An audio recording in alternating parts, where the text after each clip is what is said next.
നമഃ ശിവായ.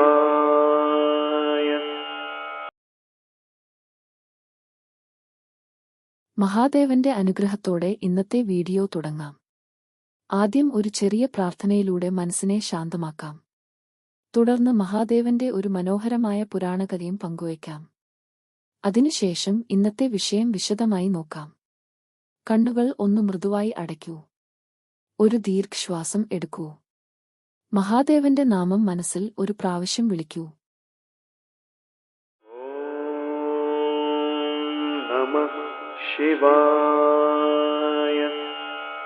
ഇന്ന് നമ്മൾ പറയാൻ പോകുന്നത് കണ്ണില്ലാത്ത ഒരു ഭക്തനെ പറ്റിയാണ്. പണ്ട് കാലത്ത് പമ്പയുടെ തീരത്തുള്ള ഒരു ഗ്രാമത്തിൽ കേശവൻ എന്നൊരു അന്ധനായ ഒരു വയോധികൻ ജീവിച്ചിരുന്നു. എന്നാൽ അവന്റെ മനസ്പ്രകാശം നിറഞ്ഞതായിരുന്നു, കാരണം അവൻ മഹാദേവന്റെ ഭക്തനായിരുന്നു.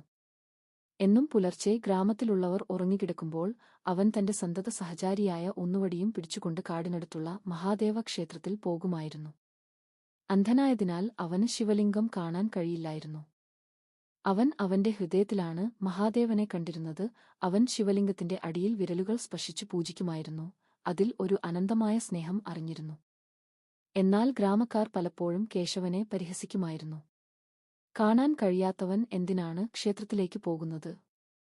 അവന് മഹാദേവനെ കാണാൻ പറ്റുമെന്ന് കരുതുന്നുണ്ടോ എന്നൊക്കെ. പക്ഷേ കേശവൻ ഒരിക്കലും അതിനൊന്നും മറുപടി പറയാറില്ല. പകരം പുഞ്ചിരിക്കുകയാണ് പതിവ്. ഒരു ദിവസം ശക്തമായ മഴയിലും കാറ്റിലും പെട്ട് ക്ഷേത്രത്തിലെ ദീപങ്ങൾ അണഞ്ഞു. പൂജാരിയും ഗ്രാമക്കാരും ഭയപ്പെട്ടു, കാരണം ക്ഷേത്രത്തിൽ വെളിച്ചമില്ലാതെ ഒന്നും ചെയ്യാൻ കഴിയില്ലായിരുന്നു. ആ സമയം അവിടെ ഉണ്ടായിരുന്ന കേശവൻ ശാന്തമായി അവരോട് പറഞ്ഞു, "എനിക്ക് വെളിച്ചം വേണ്ട, ഞാൻ ദീപം തെളിച്ചോളാം." അവൻ തന്റെ ഒന്നുവടിയിൽ പിടിച്ചുകൊണ്ട് അകത്തേക്ക് നടന്നു. അവൻ ഒരിക്കലും ഇടറുകയോ തെറ്റുകയോ ചെയ്തില്ല. അവൻ നേരെ ശിവലിംഗത്തിന്റെ മുന്നിലെത്തി, ദീപം കണ്ടെത്തി, വീണ്ടും തെളിയിച്ചു. ഗ്രാമക്കാർ അത്ഭുതപ്പെട്ടു. ആ ദിവസം രാത്രിയിൽ പൂജാരി ഒരു സ്വപ്നം കണ്ടു.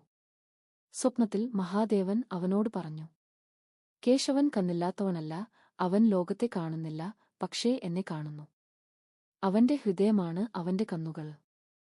പൂജാരി ഉണർന്നപ്പോൾ മനസ്സിലാക്കി, കേശവന്റെ ഭക്തി സാധാരണക്കാരുടേതല്ല. അടുത്ത ദിവസം മുതൽ ഗ്രാമക്കാർ കേശവനെ ആദരത്തോടെ കാണാൻ തുടങ്ങി.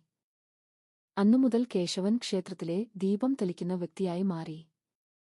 അവന്റെ സ്പർശം ദീപത്തിന് ഒരു പ്രത്യേക ശാന്തത നൽകുന്നതായി എല്ലാവരും അനുഭവിച്ചു.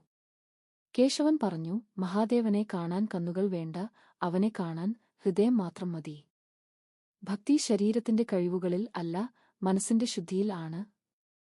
ദൈവം നിശബ്ദമായി ഭക്തനെ നയിക്കും, മറ്റുള്ളവർ കാണാത്ത വഴികളിലൂടെ. യഥാർത്ഥ ദർശനം കണ്ണുകളിൽ അല്ല, ഹൃദയത്തിൽ ആണ്.